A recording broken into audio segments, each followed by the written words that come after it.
ગુજરાતીઓ પર જંત્રીમાં વધારા બાદ હવે લોનમાં વધારાનો બોજ એટલે કે ઘરનું ઘર લેવાનું સપનું થોડું મોંઘું થશે। આરબીઆઈએ રેપો રેટમાં વધારો કર્યો છે એટલે કે હવે તમામ પ્રકારની વ્યાજના દરમાં વધારો થશે તે નક્કી છે। આરબીઆઈએ રેપો રેટમાં 0.25% વ્યાજ દર વધાર્યો છે। વધારા સાથે હવે રેપો રેટ 6.50% થયો છે। નોંધનીય છે કે મે 2022 થી અત્યાર સુધીમાં 2.50% વધારો થયો છે અને ત્યારે હવે લોન મોંઘી થતા લોકોને વધુ ફટકો પડશે।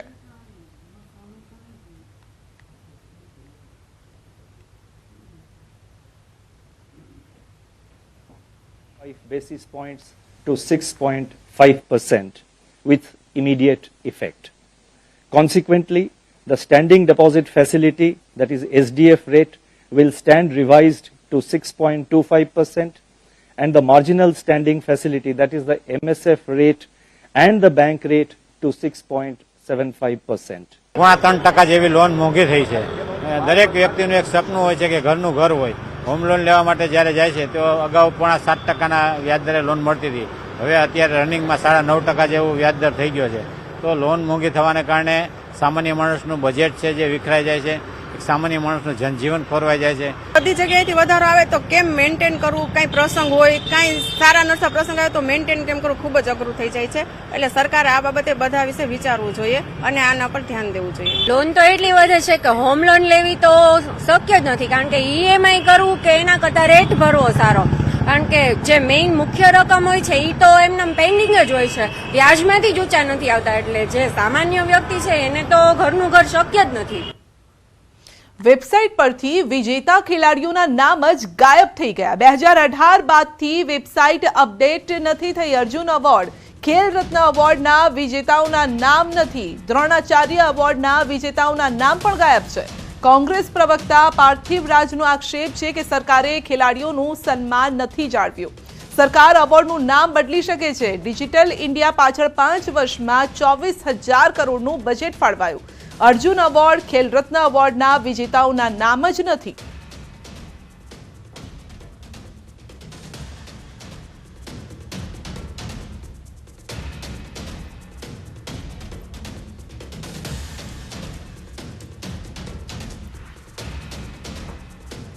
સરકારી website ministry of youth affair અને સ્પોર્ટ્સના પોતાની વેબસાઇટથી 2018 પછી આ બધાના નામ મિસિંગ છે અને ડિજિટલ ઇન્ડિયાના નામે મોટી મોટી સરકાર વાતો કરતી હોય એ સરકારની પોતાની વેબસાઇટમાં 2018 પછી એક પણ ખેલાડીનું નામ સામેલ કરવામાં આવ્યું નથી।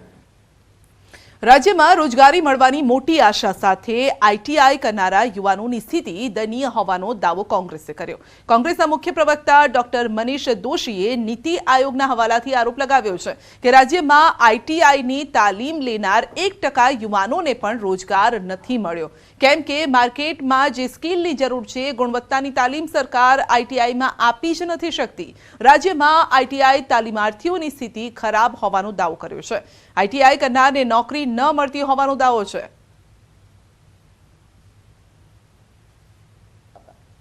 ગુજરાતમાં આઈટીઆઈમાં મોટા પાયે સાધનો ખરીદવામાં ભ્રષ્ટાચાર થાય છે। જે વિદ્યાર્થીઓ પોતે આશા અપેક્ષા સાથે પોતે કોઈ પણ ટ્રેડમાં, એ પરંપરાગત ઉદ્યોગ હોય કે બિન પરંપરાગત ઉદ્યોગ હોય, એમાં પોતે નવું વસ્તુ સ્કિલ શીખવા માટે આવે છે, ત્યારે એના કૌશલ્ય વિકાસને બદલે એમને પૂરતા પ્રમાણમાં અધ્યાપકો ન હોવાના કારણે, ફેકલ્ટી ન હોવાના કારણે યોગ્ય શિક્ષણનો। ધોરાજીના પૂર્વ એમએલએ સીએમને લખ્યો છે પત્ર। લલિત વસોયાએ સીએમને લખ્યો છે પત્ર। ઝડપાયેલા દારૂનો નાશ કરવામાં આવે છે। દારૂનો નાશ કરવાના બદલે તેની હરાજી કરવામાં આવે। દારૂબંધી નથી તેવા રાજ્યોમાં હરાજી કરવામાં આવે, તેમાંથી મળતી આવકને પોલીસ વેલફેરમાં વાપરવામાં આવે। દેશની રક્ષા કરતા ગુજરાતના જવાનો માટે વાપરવામાં આવે તેવી માંગ કરી છે।